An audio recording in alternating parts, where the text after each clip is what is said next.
Here we are, episode 3, and we're going to be talking about I Can Breathe. Yes, sir. I Can Breathe. It's another deep one. All right. Everything's deep. Yeah. But before sadly. we get deep, Yes. I only realized now, like at the corner of my eye, I thought this was one of those cats. And it's Lego. Yes, sir. There's actually a meaning there. If anyone picks up the meaning, let me know. What do you think it means? Infinity.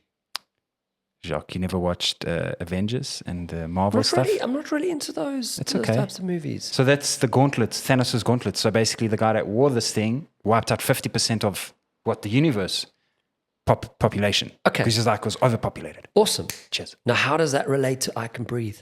Nothing at all. All right.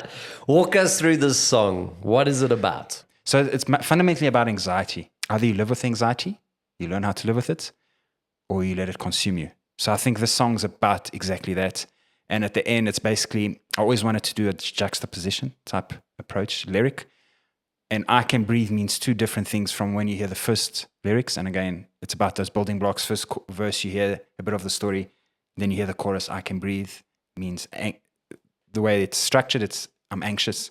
And then when you get towards the end, with all the information I add through the verses and the bridges, this is actually, I'm happy that I'm still alive, that I can still breathe. So it's not about, I need to try and breathe.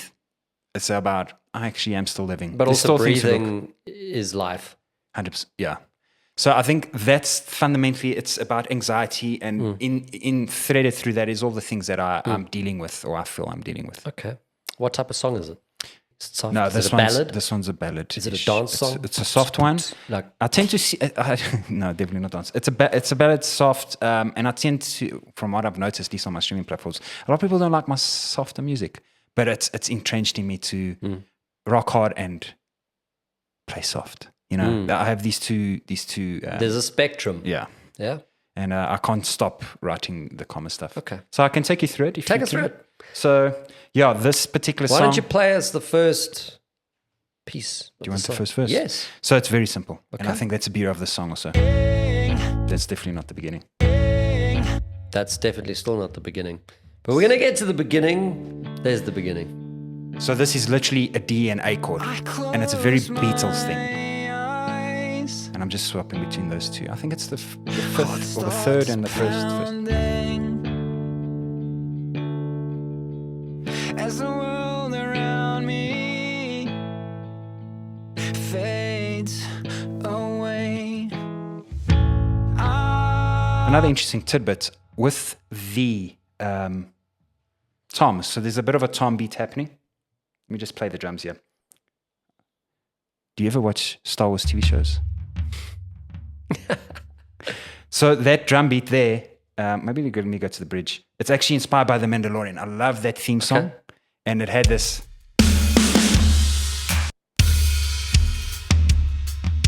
It has this echo going on. And I think, yeah. It's like playing in a bit of a hall. Yeah. And then it repeats. And This drummer was playing his drums in the, I don't know, cathedral. in a cathedral, in an empty cathedral. So yeah, there's just a tidbit there. Again, I think that's what this podcast is for, is behind the scenes. And that's one of them, being inspired by other things out You there. are behind the scenes. Literally. And Cousin Vince is behind the camera. He's behind the scenes. Okay, fantastic. Play some of the chorus. Let's play it. So obviously we got our pre-choruses, but I'll continue where we left off. Fades away. I'm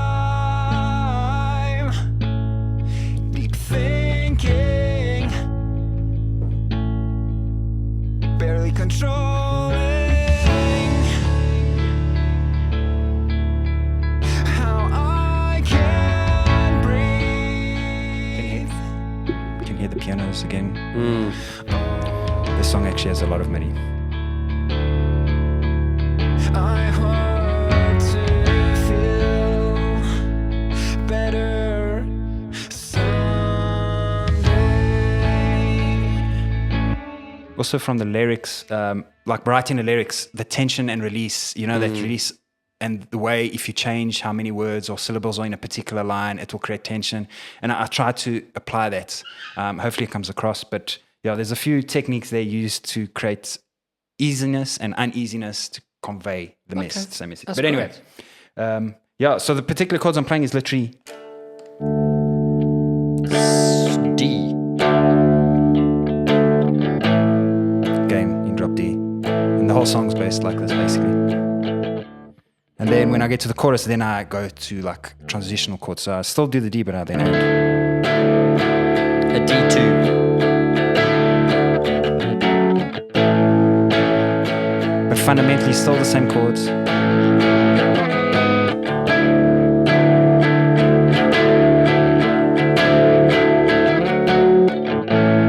And that's basically it until the end. Then obviously I get to the bridge, I'll put down the guitar now, but then I change it up where I'll play this piece now. And I go to my E. Very cool. It's nice and full. So that's particularly the bridge or the pre-chorus. What's interesting to me is that the chords are very simple. It's like 2 chords. Very different from like this song. I don't need to practice it too much because I remember. But there's a lot of depth to the lyrics. Yes, Yeah. definitely. This song is extremely simple. But that's why I like the Beatles. They transitioned from this, and that's why I was like, how do I create simple? And this is literally it. And then added in the extra details. But Sometimes still, less is more. I believe so. And I'm thinking the older I'm getting, Sometimes less anxiety even from a production point is of view, more mental health. yes, 100%. But even from a production standpoint, like in the courses, before I used to quad record all the guitars, like multiple times to create heaviness. But in the course, when I went through it, it's actually recording it properly and a good sound twice is just as powerful. Yeah. So less is more. I believe that fundamentally.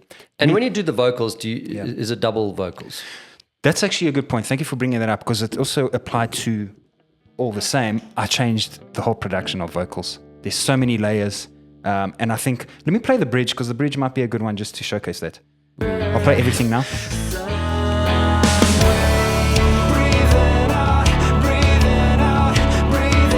A lot going on. So now the vocals. There's a lower vocal there. There's plenty. There's harmonies. Even doubles.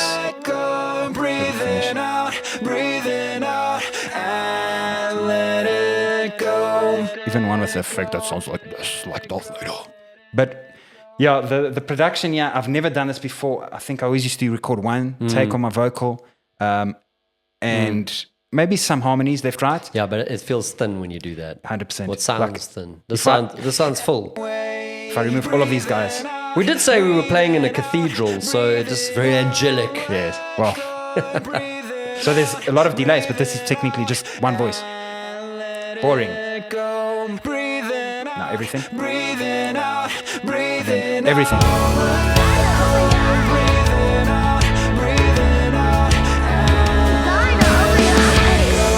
And it's a beautiful. What's that in the background? It's my niece. So I actually added my niece into this song. Okay. Because the way I start the song is I've closed my eyes and I'm in myself thinking, oh, my life is shit. Everything's wrong, right? And I found with my nieces and it's nice to see these kids growing up, visions of my brother, visions of even us, how we have influence. And like, I wrote this song at a particular point where it was very, in my mind, it was like by the Val actually. You wrote the song at the Val Dam. Well, I think I figured it out, what I needed to say. No. By the Val. At the Val, you Yes. write songs like, hier is my huis, in my kombuis, met my vlees. Like... No, you write Lionel songs. It was a beautiful, beautiful spot. I'm just joking. I'm joking. We love Afrikaans music. We do. He's Afrikaans. I am Afrikaans. I'm allowed to say these things. Yes, I want to say nothing. But when I went to that spot and figured things out, my nieces were there, and it's family is so important. And I want to include it in the song. And the particular line she says is, Lionel, open your eyes. I'll play it here for a bit. Lionel, open your eyes. It actually repeats and it gets Why did she louder. say that to you? Lionel, open your eyes. And then this was a recording with my nieces. Oh, okay. So it was like a video. You guys were like... Yeah. messing So around. That's really cool. She says, because That's I start the sentimental. song with my eyes closed because I'm dealing with anxiety. As soon as she says, Lana, open your eyes, she brings me to the real world. That's the fundamentally Yeah. the Okay, meaning behind it. and the song is about anxiety. It's about dealing with that. Yeah. Do you find that there's a resolve here for you? Does the song resolve that Yeah. for you? Or, So- or are you still like heavily? It's literally past this Anxious.